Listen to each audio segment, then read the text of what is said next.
Hey guys, and welcome to Fika with Rice, a podcast about life hacks, inspirational life stories, routines, and keys to success.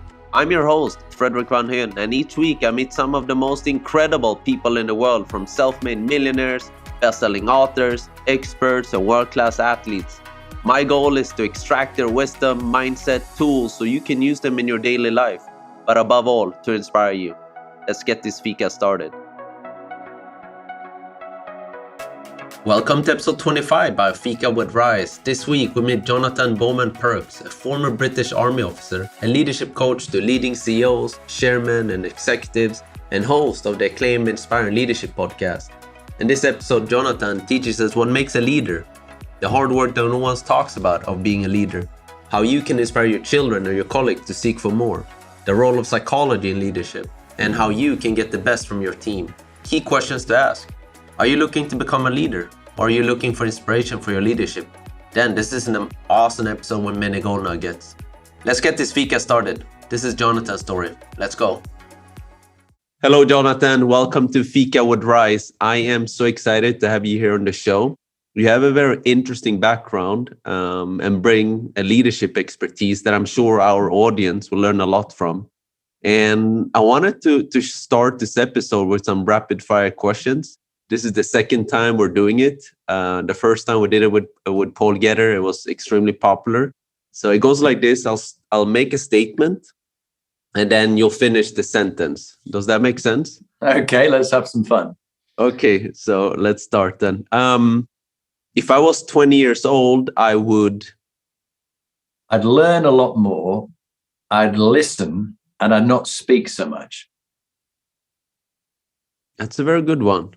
It's a very wise one because we have 2 ears, right? And 1 mouth. So use them in that proportion. Yeah. Yes. Okay. The biggest mistake I made when I was in university was?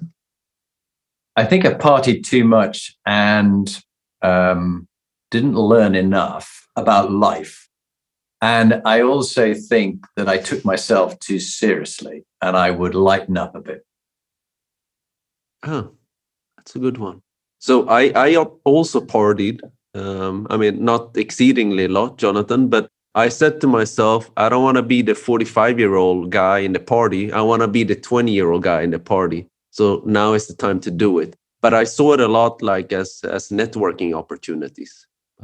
Yeah, I think a lot of the time we're trying to impress people. And it's far easier to be yourself because everybody else is already taken, as Oscar Wilde would say. Be yourself. 100%. Okay. The biggest mistake young leaders make. Young leaders can think they know it all, but they haven't yet had any experience on which to make those decisions. So they're very quick to judge, and they need to cut some people some slack and understand what it's like to walk in somebody else's shoes. And then when they get there, they go, oh, I didn't realize that. Like, my 4 children. When they were 18, they couldn't believe how stupid I was. When they were 25, they went, I'm amazed how much my dad's grown up in the intervening years. So just have a bit of humility. Okay, I love that. How old are your children right now, Jonathan? 26 to 29 years old, 4 of them. Yeah.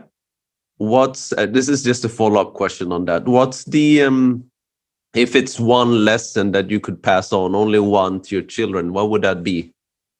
And it couldn't be like a materialistic item. It needs to be a wisdom or a lesson or a virtue. Yeah, it is rule number 6. And there's a story behind rule number 6, but it's rule number 6. Don't take yourself too damn seriously. Okay. It's a good one. Yes. Okay. Well, which leads me to a parent question. The best advice I received from my parents when I was young was? Yeah, best advice from my parents. Well, my father was killed when I was 2.5. So I only had the wisdom from him passed on, which was don't die with the music still in you, which is why I do these podcasts like you, to pass on the wisdom that people have taught me. So don't die with the music still in you. That's a very deep one. It's a very deep one. Yes. Very deep. Okay. The biggest misconception about being a leader is? Yeah, you think you have to throw your weight around. and it's about talking a lot. That's a misconception. Actually, the best leaders I coach and work with are really curious in other people and what they can learn from them, because everybody you meet has something to teach you if only you'd listen to them. Everybody. 100%. 100%. I agree with that. Okay, how about the biggest misconception about the army is? Biggest misconception. They think it's all about just telling people what to do and shouting at people. Whereas actually, when I was with the Airborne, it's about a thing called Airborne Initiative, where everybody has to think for themselves. So when you land on the ground, I was the major, there was a sergeant there was a private soldier. If the private soldier says, take cover, you don't go, well, do you know I'm the major? And you're suddenly shot. So actually, it's about collective intelligence. And anybody can make a command, anybody can make a decision, and people listen to it if they trust them. Okay, that's a good one too. I'm going to have some follow-up questions about that. Okay, the last one is, I wish I knew when I was 25. Yeah, I wish I knew more about finances and wealth management and how compound interest works. Because I think I would have put away more than I did. I think I spent more than I should have done. That's what I wish. That's a very, I mean, not random, but why compound interest? Yeah, well, compound interest. If you have that balance between someone who says, "I'll give you a penny," and then I'll double it every day, and when someone else is given a larger sum of money, you often go for the larger sum of money. But the power of compound interest is phenomenal, but people don't realize just how much something grows. And if you properly invest something and you're aware of just the best kind of ways to make money with money, I think that's very powerful. So I believe compound interest is something that can be applicable to anything else in life too, Jonathan. Mm-hmm. What do you think of that in terms of training, in terms of skill stacking? Yeah. Anything that you want to become good at, so to speak. Yeah, like in your case, becoming a leadership coach. Yeah. No, I'm at 60 now, I'm probably fitter than I was as a 20-year-old Army officer. And that's because for the last 5 years, every week, I've done HIIT training 3 times a week. I've done yoga 3 times a week. And every morning I get up, apart from Saturday, which is my rest day, but I get up and I go through my habit stacking, my positive habit stacking, Atomic Habits, which you know well, by James Clear. And I've done that, whatever the weather, however tired I am, I do it. And as a result, I am much stronger, much fitter, much healthier than I've ever been. Have you always been, like you said, that you weren't that fit when you were 20, but has this been something that you recently acquired, like you said, the last 5 years? Is this something that you learned during your time in the military? I think the military gave me a sense of the discipline. If it's going to be, it's up to me. If I want to be fit, I've got to do something about it. I can't. They talk about done to me, done by me, done through me. And the best leaders have this through me, or that we're all one collective, rather than done to me. I'm a victim, it's not fair. And I realized that if I was going to keep fit in older age and not suffer from many of the critical illnesses, some of them you can't count on, but I can reduce a lot of them by what I eat, and intermittent fasting. We can talk a lot about health and well-being later on. By the HIIT training I do, the yoga I do, by the mindfulness I do, and the sleep that I get, and I also power nap. I had a power nap today. And then the community of friends and family that I interact with. Those are all things that will help me perform better every day and also help me live longer. So my health span matches my lifespan. I'm a health freak, and I love training as well, Jonathan.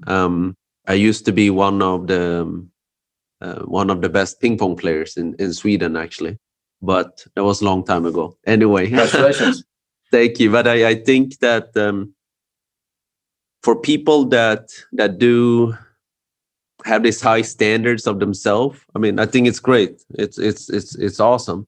But Jonathan, for example, you have 4 children, and you said being a leader, a lot of things should be happening through you. Have you been successful in passing on this discipline and these virtues to your children and people around you, and as a leader, so to speak? I think that's one of the greatest joys for me, is to see my children pick up some of the healthier habits, but it's their choice. And I'm not talking about like Coca-Cola might talk about, sugary drinks, which are really bad for you. And they go, oh, it's part of a balanced diet and it's all about choice. And no, actually, what's happened is we've got a society with a strong addiction to sugar and highly processed foods, and people can't get off that addiction.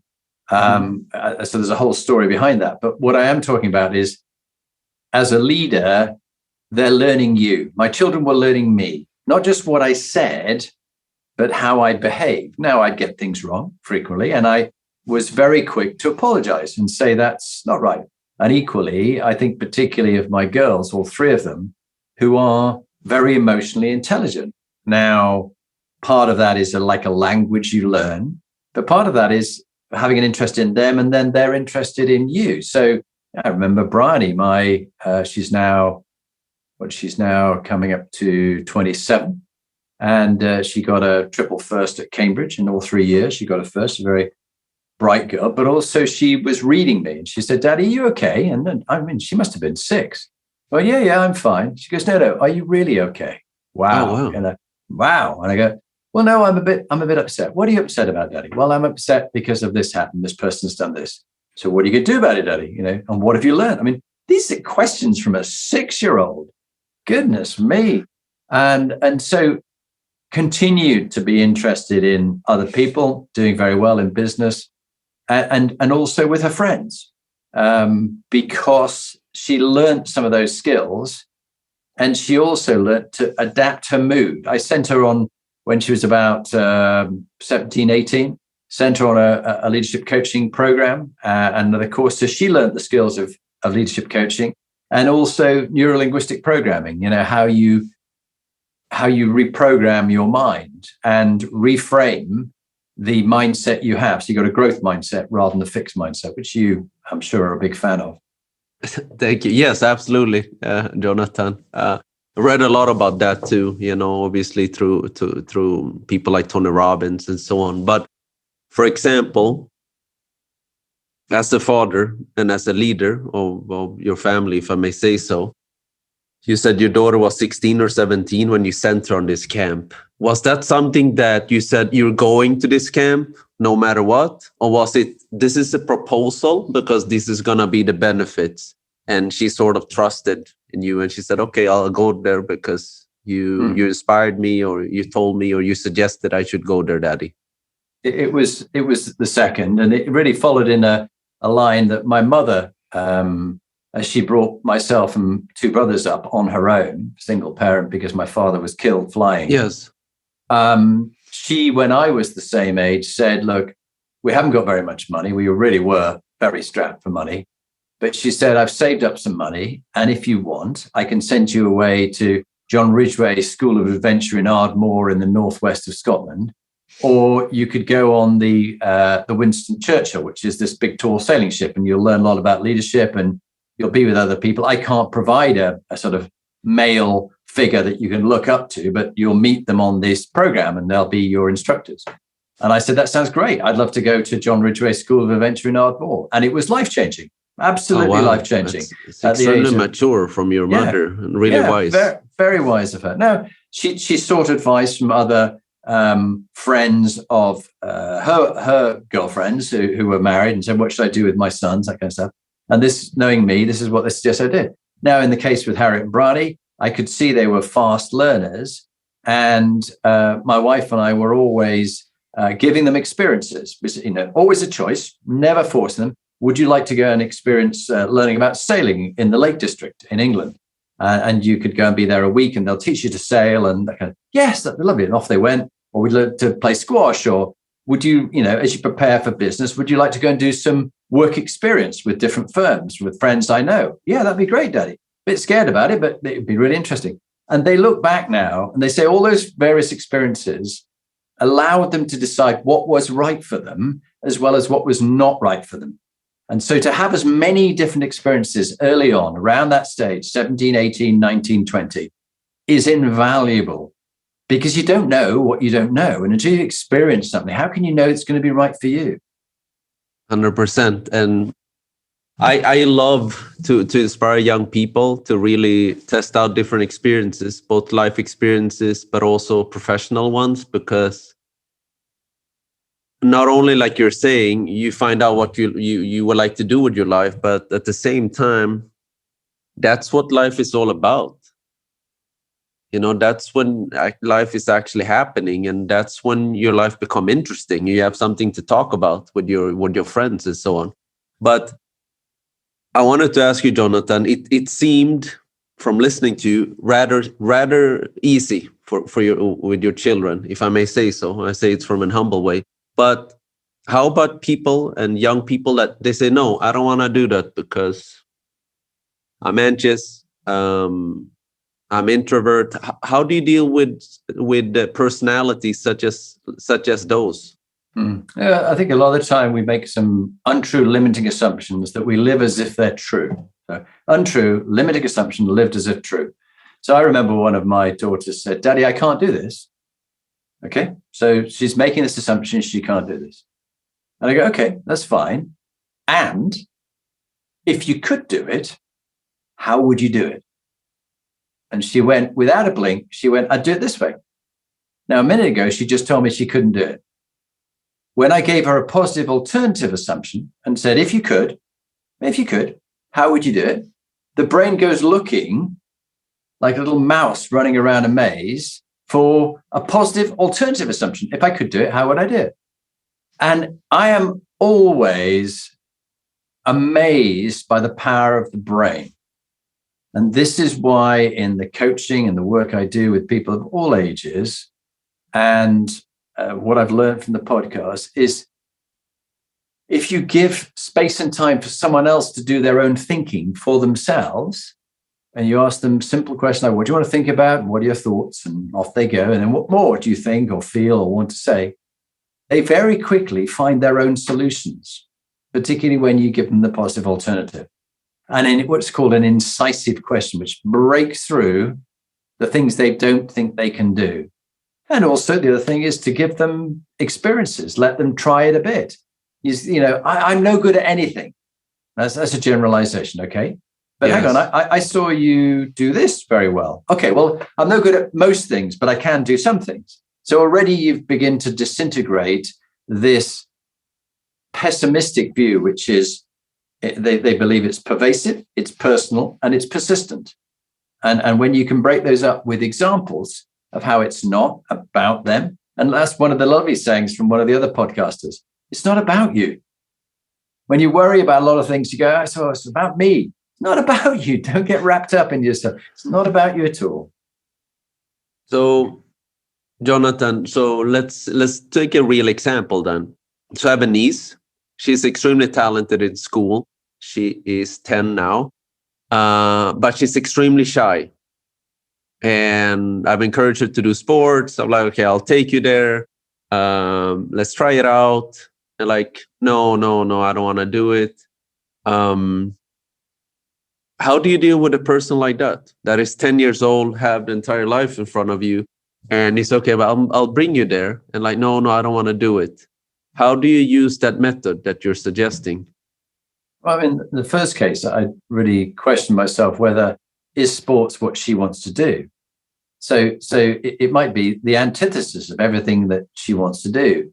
So first, you've got to give them what they want, and then you have to help them understand what they might need. But the presenting issue is the issue psychologically that they see, that this is the problem. But if you start to give them a safe space, a psychologically safe space where they feel secure, particularly someone who, as you say with your niece, it sounds like she's more introverted than extroverted. Is that fair? That's correct. And also, I'm not one to make any judgment on anybody until I start to get to know them and know their life story. But once you know someone's life story according to them, then you can start to help them. And it's often a lot of the challenges they've had along the way that will shape them more than anything. There's a very good book called Life is in the Transitions. And I've had many mistakes, many failures, many setbacks, disappointments. But it's in those moments that I've learned the most.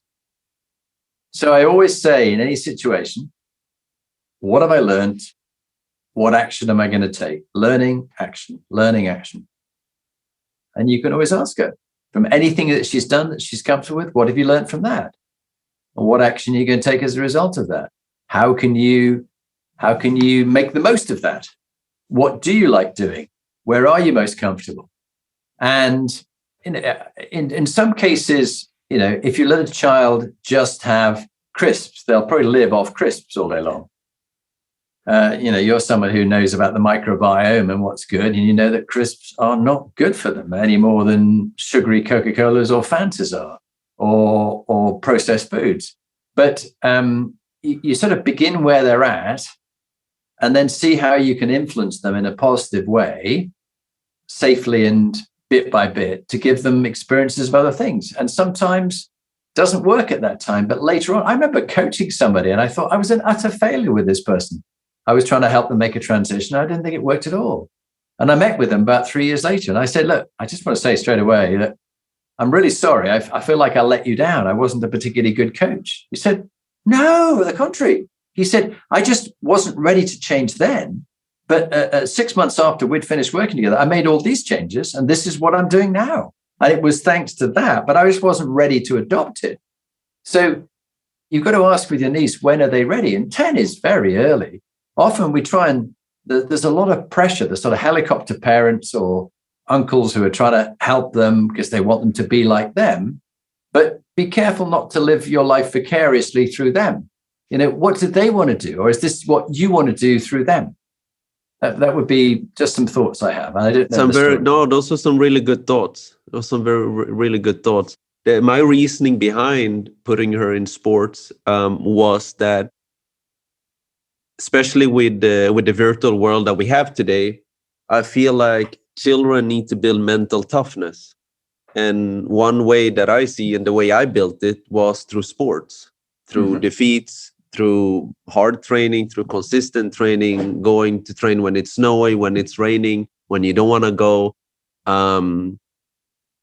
learning how to deal with anxiety, learning how to deal with disappointments and so on. And that helped me tremendously in life, through school and everything in life. So I think that was one of the reasons why I wanted to inspire her to do sports. And very commendable. And we just have to be incredibly careful that what we thought worked well for us is good for them. I loved and respected General Colin Powell. And in fact, my late mother and father-in-law lived next door to him in America, in Fort Leavenworth. Oh, and wow. His book, and they went round and got to know him and were in his sitting room, that kind of stuff. Very impressive person. This was early in his career. But his book was written and it worked for me. And that's really the point. Things work for you, Fredrik, but they might not work for her. So you finding out what people's strengths are and playing to their strengths. There's almost like 3 circles: what you love doing, what your unique talents are, and what the market wants or will pay for. This is as people in your audience are 18 to 25, you told me, as they're thinking about the kind of jobs.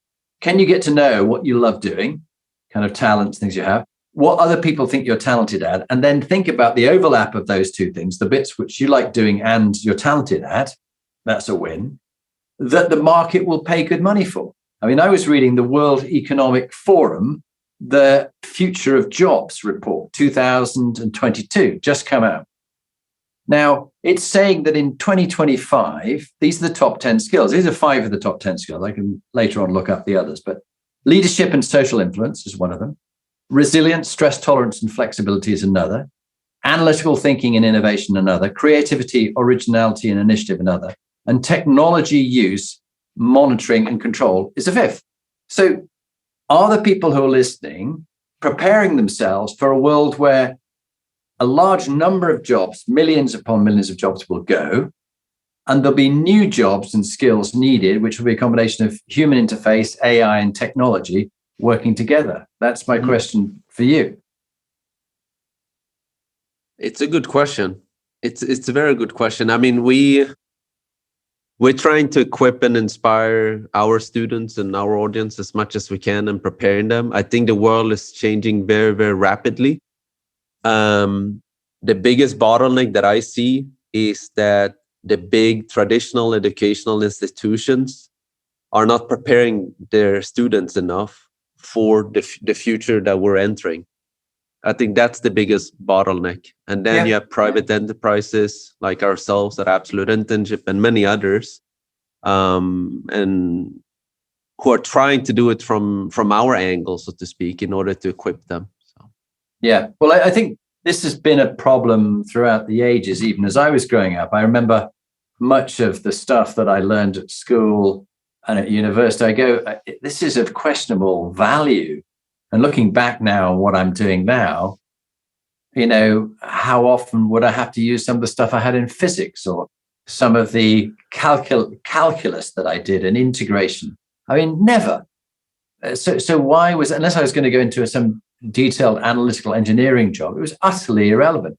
But I would have loved to have learned about opening up a bank account and how to deal with a mortgage and some more practical things. So I think that your podcast is really good because, of course, you're giving practical tips and techniques to people, things they can take away, which is why I've written my little book, Top Tips for Inspiring Leaders, which is tips, just little short sentences, tips from other leaders that they found useful, which people can apply. They need practical tips and advice, not too much academic padding, and preparing people for the world they're about to go in, not the world that existed 20 years ago when some of the professors, and I've been a professor at a business school teaching on the exec MBA, but it's got to prepare them for the world they're going into next.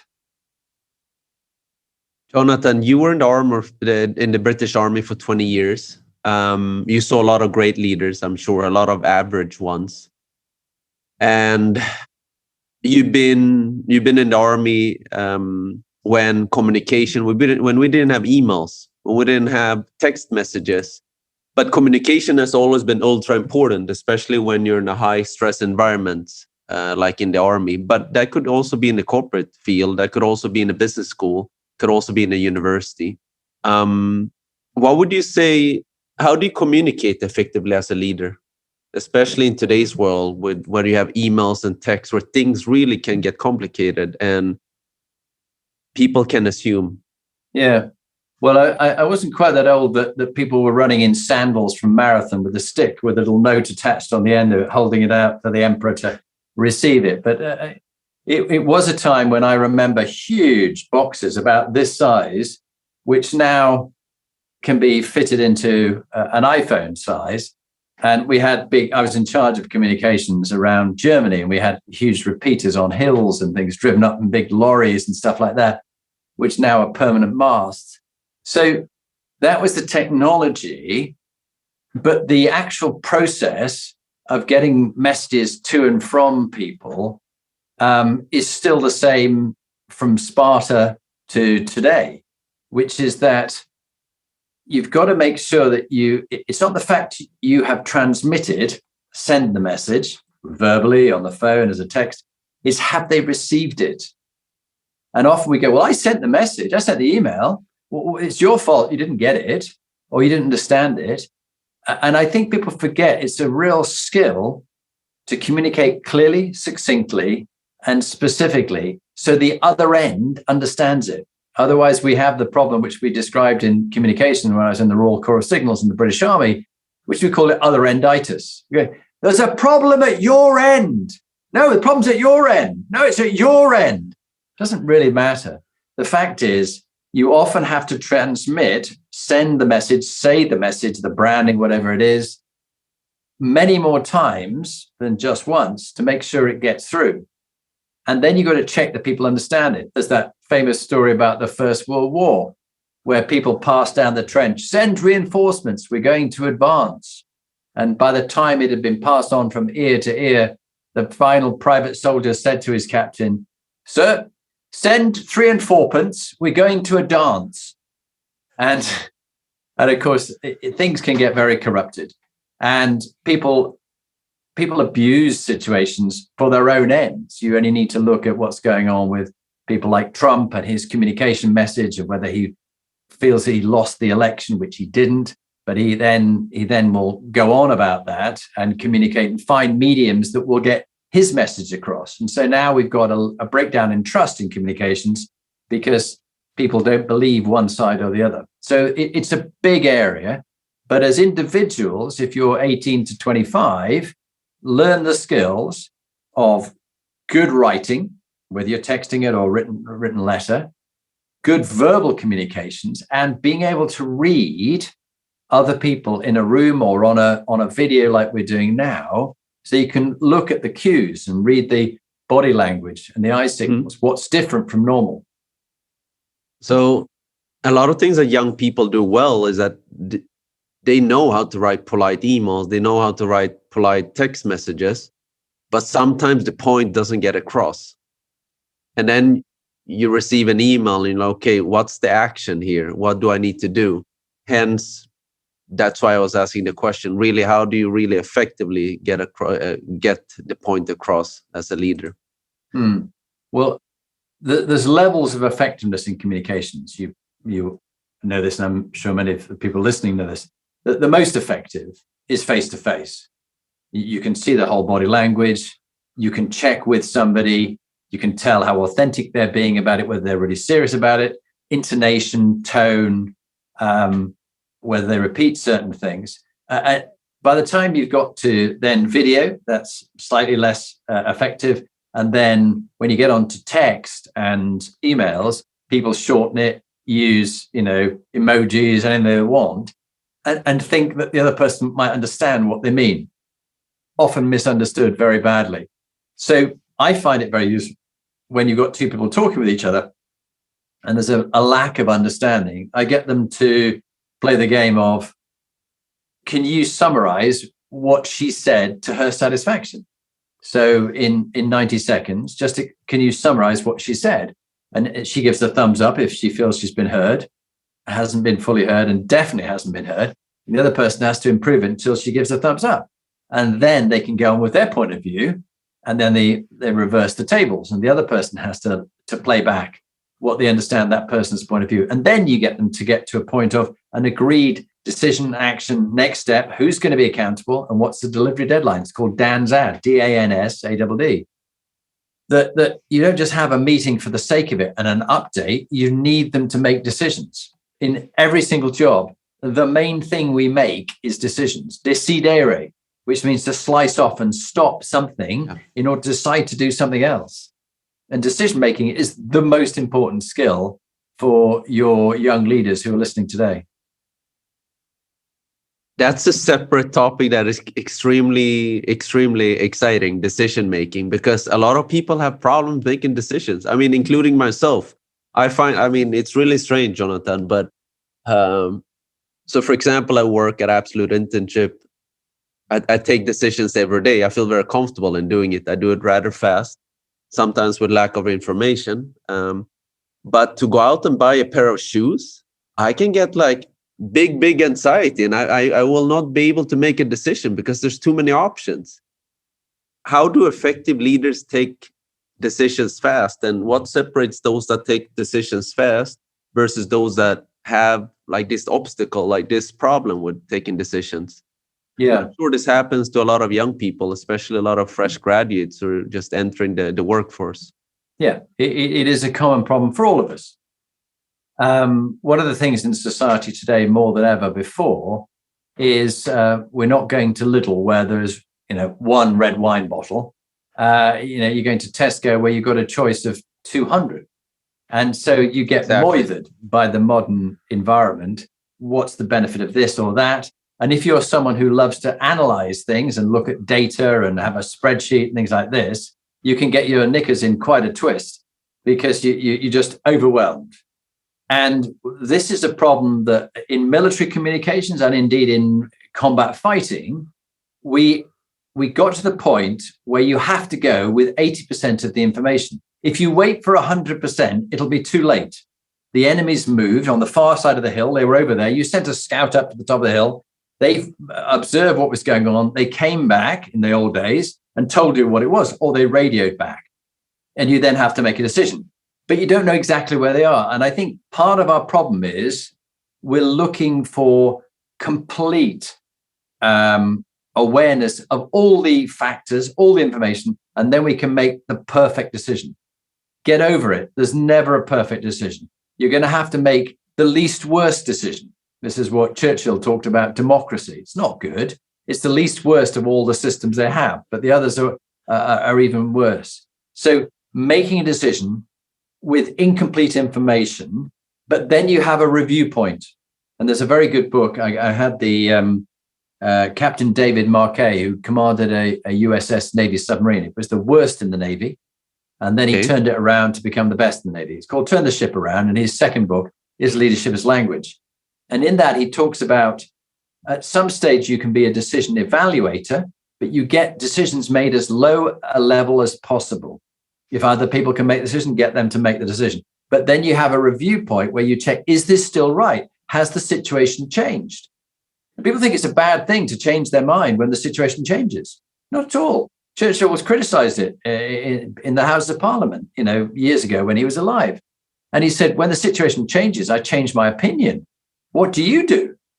Like, how stupid is that? The situation's changed, but you still keep going, I don't care. The situation's changed. You might go, well, I'm just going to go out and meet loads of people, but there's a pandemic on and you might catch COVID. So you're just going to carry on doing that? Yeah, I thought I would. Well, okay, see the consequences and cope with that. It's about removing the ego. I understand, especially in the case of Churchill, really be bold and daring to actually change your mind. Yeah, I think be prepared to admit that you're wrong. Yes. The decision you made was made with the best information you had at that time, but the situation has changed and now you're reviewing it. You're going to change your opinion. And I think making no decision is making a decision. It's just the fact you're doing nothing. So you need to decide what you're going to do, and with the best information you can have at the time. But there comes a tipping point where you're getting paralysis by analysis, and you just need to make a decision, move with it, review it. Is it still relevant? Keep going, review it. Is it still relevant? And so on. Yeah. Another thing that I was thinking about before this chat with you, Jonathan, was imposter syndrome, which I'm sure is very common among younger leaders. I'm sure with senior ones as well and more experienced ones. But for example, myself, I consider myself a quite self-confident person.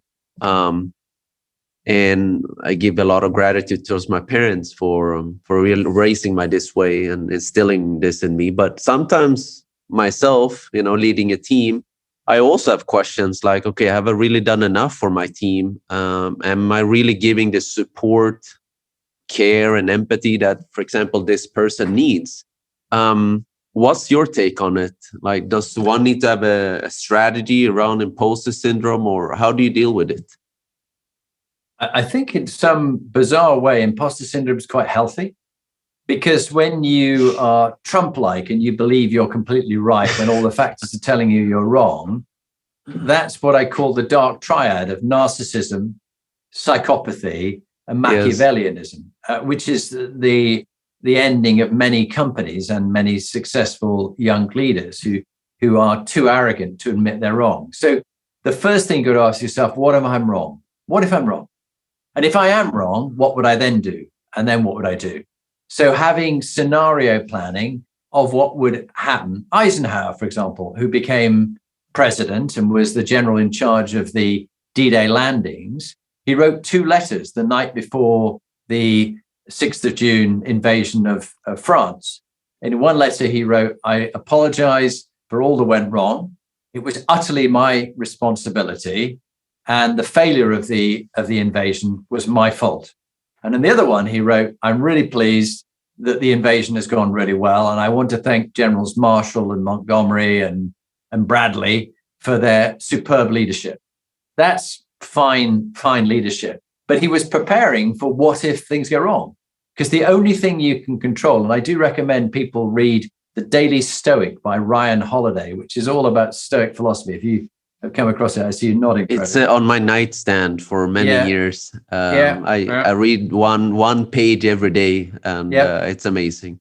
Yeah, well, I do the similar thing in the morning. As I'm dyslexic, I listen to a 5 minutes worth, might be a couple of days worth, doesn't really matter, of the Daily Stoic as the very first thing. I'm not listening to the news. I'm not depressing myself.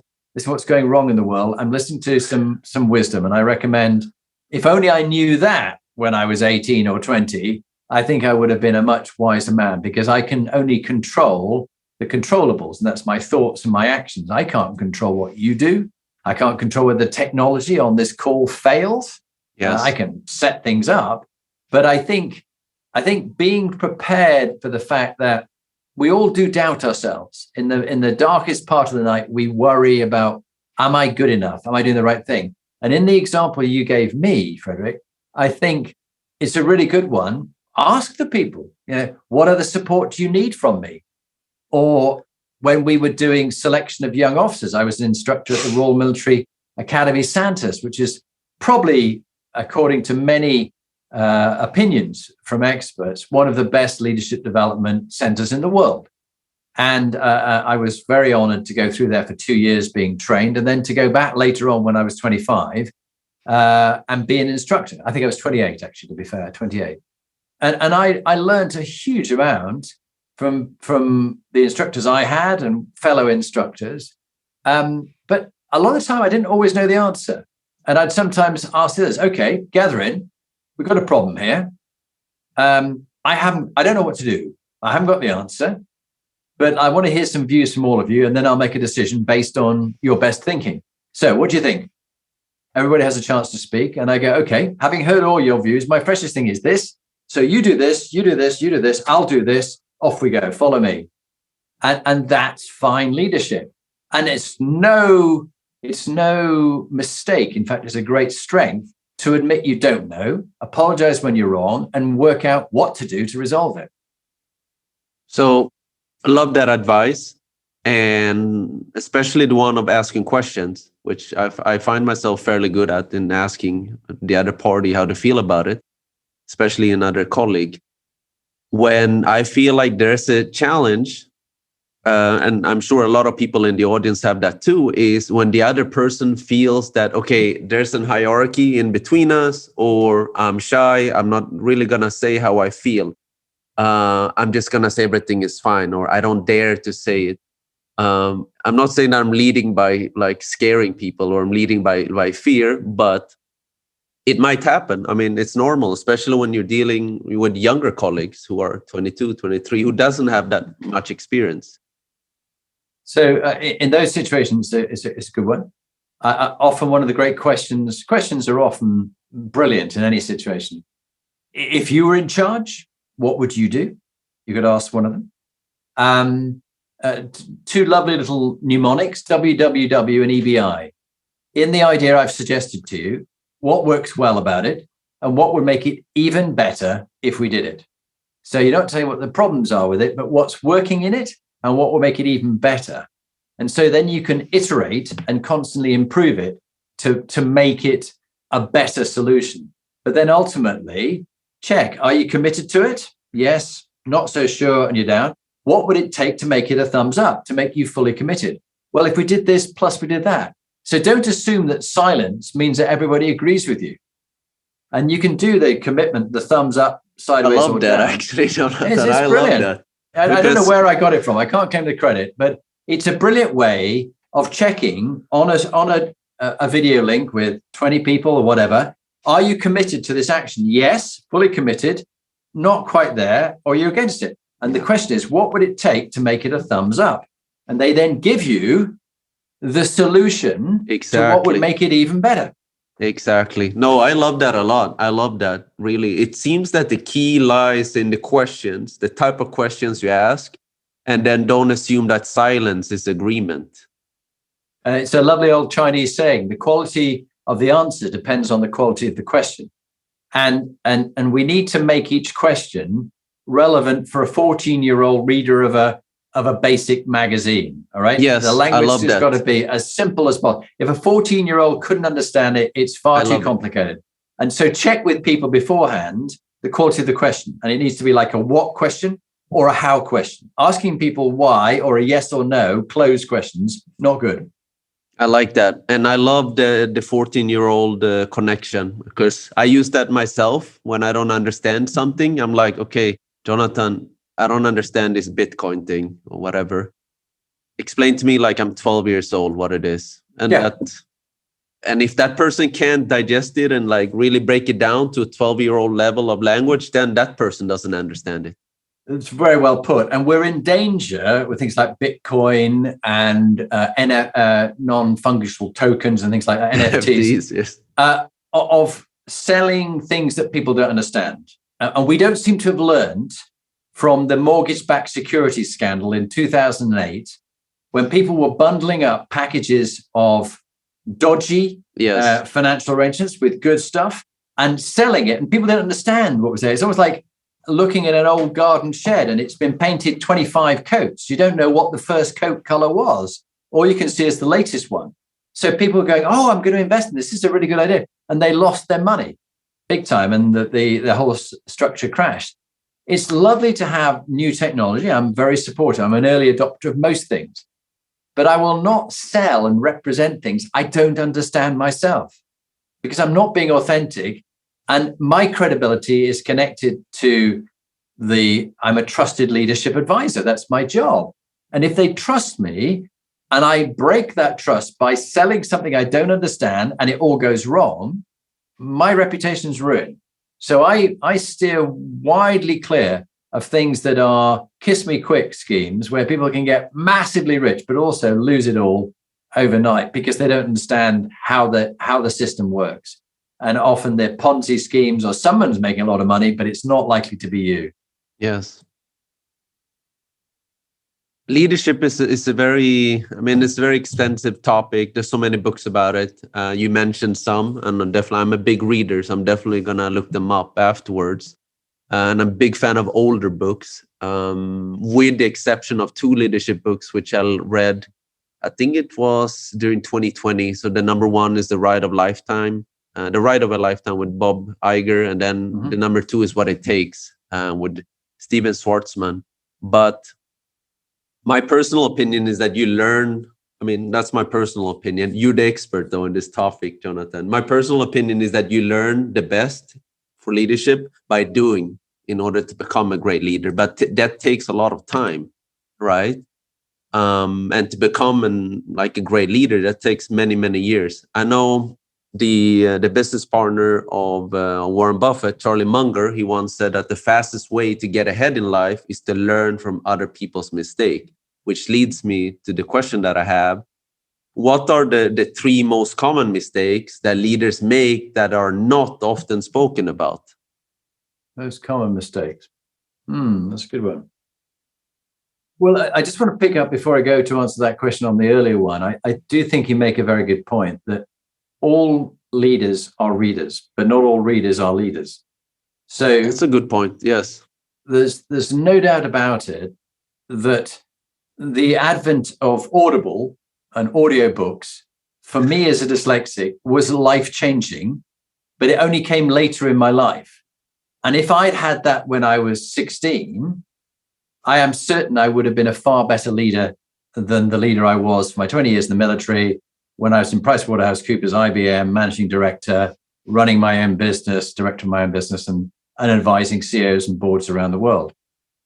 I would have learned much earlier. In the last 2 years, I've probably listened to over 300 audiobooks on leadership and health and well-being. That's a lot, Jonathan. I just soak them up. I'm out on a walk with a dog. I'm any different activity.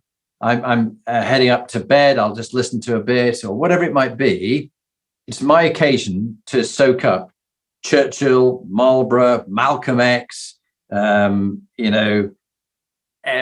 histories about various people, whatever it might be. Books on Spoon-Fed is an excellent book by Tim Spector about the right kind of foods these days to eat. It's a definite one for you.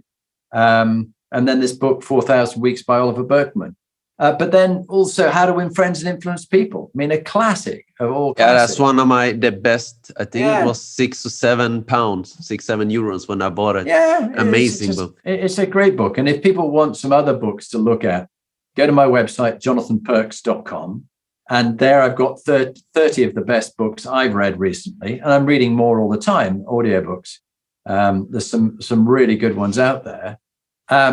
Just a short review, but I've got them in order. And also one of my favorites is General the Lord Dannett, who was on episode 200 of my podcast, his book, Leading from the Front. It's a great story about his life, very inspiring leader. And he was a role model and a mentor to me, which is my other tip to all those who are listening, is learn from others, mentors, find some good mentors. You may have to pay for them. It's not always free, but if you can get a free one, that's fine. But value people's wisdom and experience. People pay a lot of money for my wisdom and experience, but it's not just mine. It's what I've learned from the 210 podcasts I've done, of the books I've written, the research I've done, and of the many mistakes I've made. So back to your original question, the three mistakes that I see leaders making the most. Is that right? Yes, that are not often spoken about. So, I mean, the most common ones are, I mean, in my opinion, is like, okay, leaders, they should listen. Leaders should, like you were saying in the beginning, they should speak less. They should be the one that are quiet in the room, soak everything in, and then speak. Leaders should be empathetic. But what are the common mistakes that are not often spoken about that leaders do? Yeah, okay. I'd say three things. Moral integrity, or MQ, as I talk about in my book, is really important. What you'll stand for and what you won't fall for. And that's interesting. Okay. Too often, leaders fail in their moral integrity. They know that someone's doing something that's wrong. You look at the British Parliament, and yes. The Boris and his different parties. A lot of people knew that was wrong, but nobody stood up and said this must not happen. Or if they did, they decided just to keep quiet about it. They didn't blow the whistle on it at the time, and the leaders in charge went with it. So that's the first one. Okay. That certain leaders lack moral courage and moral integrity. There's that excellent book by Margaret Heffernan, Willful Blindness. Read it. It's a wake-up call. Because if you're not saying no to things that are wrong, you are being willfully blind and you are condoning it. Even staying silent, you're condoning it because you're not standing up to it. Look what happened in Germany with Hitler. Yes, a lot of people knew it was wrong, but they didn't stand up to it until it gathered such momentum that the Gestapo killed anybody who said it was wrong. So that's the first one. The second one is PQ. That's purpose and meaning. And too many leaders don't have a clear mission in life, a purpose, a reason. The reason why I'm on this call with you is because my father died saving the lives of two other people. When I was an instructor at Sandhurst, I didn't do particularly well. I got an average report and I wanted to be a better leader. So I met the people who served with my father and they said, you have a calling. You can either be a victim, poor me, my dad was killed and I have no father, or you can make your father your inspiration.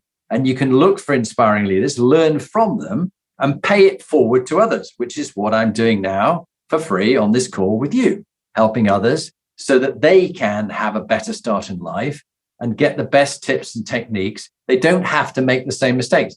So that's the second one, is a clear sense of burning why you're doing what you're doing.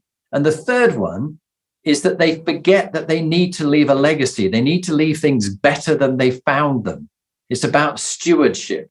I don't own my 4 children. I'm only looking after them as they pass through on their way.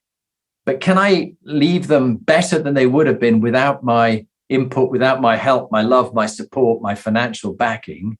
No, they couldn't have done. But there might have been someone who'd been a better father than me. I'm sure there could be many. And talk to my children, they say, well, he could have been a bit better at this. He could have, done better. I'm sure there's always, I'm always learning and I'm always open to being wrong and getting things better. But I think moral quotient, purpose quotient, and legacy quotient are 3 things where some leaders fall very short. I love the last one, Jonathan, and I see myself learning a lot from, for example, the Swedish national team coach in football, who's not very famous outside of Sweden, but Sweden bet Italy and went to the World Cup 4 years ago, which was a big upset in the world of sports. And this was in the last game. The last match was in Milan, in San Siro. And you could see the coach, Jan Andersson, he was cleaning the dressing room after the celebration. And I think that's a great example of what you're saying, stewardship, because he's leading by example. He wants to leave things like, that's not the way it should be. Like, okay, we had our party here and we've been throwing things around, but we need to leave it as we found it, so to speak, or even better. So yeah, and I relate that. Officers eat last. And when I think of my time in the 20 years in the military, the motto of the military academy was serve to lead. You're serving others. And I remember doing airborne training. And when we'd finished a really long march, about 10 miles with 60 pounds of kit, and we were hanging out, everyone went into the gym with their dirty boots and stuff, and they stood there in the gym. It was pouring rain outside. The sergeant instructor felled them out and then said to me as the captain, so there's lots of more junior ranks, right, sir, in a very surly way, you're going to be sweeping the gym. And so for the next half hour, I swept the gym on my own as the officer, because they always expected the officers to do as much as the men and more, and be as fit as them and lead by example. And if shitty jobs had to be done, they could do it themselves. So I've never forgotten that. Never forgotten that. Oh, wow. That's a valuable lesson. It's a very, very valuable lesson. I wanted to ask you, Jonathan, in the beginning of the call about your father, but what happened, if I may ask? You said he passed away when you were 2.5, saving the lives of 2 others, if I may ask. Yeah, so my father was a fast jet naval pilot with the Fleet Air Arm. He was the commanding officer of 801 Squadron on board HMS Victorious. And they've been given brand new Buccaneer aircraft, and he was test flying them, each of the aircraft, to make sure they were safe for his young pilots. They were much younger than him and not as experienced. He was an award-winning pilot, really good at what he did. And on one that he was flying, the 6th aircraft, a fault developed, and the turbine was faulty, and it had a break in it. It broke off, and it went through the side of the aircraft, causing a huge fire, cutting through the fuel lines. And my father said, we've got a fire on the aircraft. I'm bringing it in. We need to find out what this is so we can work out what the problem is with the other ones. And that was his last words. And he then ejected his navigator, Bill White, who lived, and who I met. And he said, your father died saving my life. But what was more interesting is one of the other pilots who was there, he said, your father bought my ticket. I said, what do you mean? He said, your father was test flying my aeroplane. I should be dead, and he should be having lunch with you, his son. Wow. And he saved the lives of 2 of us that day. So that was why I do the work I do. And he was a great role model to me. And indeed, my mother was too, who did a lot of charitable work around Halifax, even though she had so little money herself. And what was so lovely, when she was in her last years and dying in a nursing home with a severe stroke, many of the people she'd helped, some of the poor of Halifax as well, went to visit her in the nursing home when she used to go and visit them when they were ill. And that's what I call impact. Pay it forward. Yeah. That's a huge impact. Yes. Am I right to say that your father is the inspiration that you joined the army then? Yes. I mean, I was not particularly good at sea, bobbing around. I got a bit seasick. So I thought I wanted to definitely be an officer like my father. And so that was why I went to go to Sandhurst. I read lots of magazines as a young boy about Captain Commando and things like that. And the reality is a bit more scary and a bit tougher than you think in the magazines. Jonathan, we're going to round out, but it was a question that I wanted to ask you that earlier on, but I didn't have the chance. A lot of people deal with insecurities, especially when they join when they become a professional, they're 23, 24, or 26 for that matter. Many of them been insecure for many years, different reasons. How do you inspire, or how do you lift up, how do you unblock an insecure colleague as a leader? It's a very big topic, and I wouldn't want to brush it off with a simple answer. But I think finding out what someone's strengths are and their talents, and playing to those first, what they can do, and then actually having a culture where it's safe enough to talk about the things that you feel vulnerable about and you're not so sure about. When I look back on advice to young people, General the Lord Dannett, who was episode 200, which has not yet come out, he said, I wished when I was that age, I talked about difficult situations and I'd asked advice from mentors. And he said, I wish I had invested more in my own self-development. So I think self-development, reading, mentors, coaching, you can watch all my podcasts for free. There's lots of free advice there, and advice on the books to listen to and read. They will help you, give you that experience, which you need to cram in as much as you can from other people's mistakes, so you don't have to make the same mistake yourself. So you would say, as a leader then, play to strength, you were saying, and number 2, inspire them to work on themselves, read, listen, just get as much inspiration and knowledge as they can from other areas, so to speak. Yeah, and then be prepared that when you've made a mistake, to admit you've made a mistake and ask for help. There's that famous story by John Watson of IBM, when he became the CEO in a culture where failure was not an option. And someone came in and said, I've made a mistake. He said, well, how long have you known this is a mistake? Well, 6 months, he said. Why didn't you tell the previous CEO? Well, we couldn't tell him because he only wanted good news. He said, okay, so how much is it going to cost? He said, well, probably about $530,000, which in those days was a lot of money. And he said, okay. He said, I suppose you're going to fire me. He said, why am I going to fire you? I've just invested $530,000 in your development. Come back tomorrow with your team and tell me what you're going to do to learn from it and take action on it. So learning and action, that's the other thing I would leave people with. Always think about, what have I learned? What am I going to do? This is a teachable moment. It's not a failure. It's a teachable moment. It's teaching me something to do so I can be better for next time. Fantastic advice. Yeah. Jonathan, it's been fantastic. I learned a lot during this hour together. I'm sure our audience learned a lot as well. Where can people find you online to learn more about you? I know you mentioned your website, if you want to repeat that, and the book or anything else. Yeah, thank you for that. So you can find me my website, jonathanperks.com. And I've got 2 books. You'll find them on Amazon, Inspiring Leadership and Top Tips for Inspiring Leaders. We did a version. My wife wrote a book, Inspiring Women Leaders, for those women there, which is good. It's got other advice. And then we did a Top Tips edition for Inspiring Women Leaders. So there's a good collection of advice there. But more than anything, go and have a go. If you make a mistake, learn from it and take some action on it, would be my advice. Thank you very much, Jonathan. It's been a pleasure to have you on the show. Thank you and take care. Been an honor to be on your show. Thank you. Thank you for listening to Fika with Rice. I hope you enjoyed the show.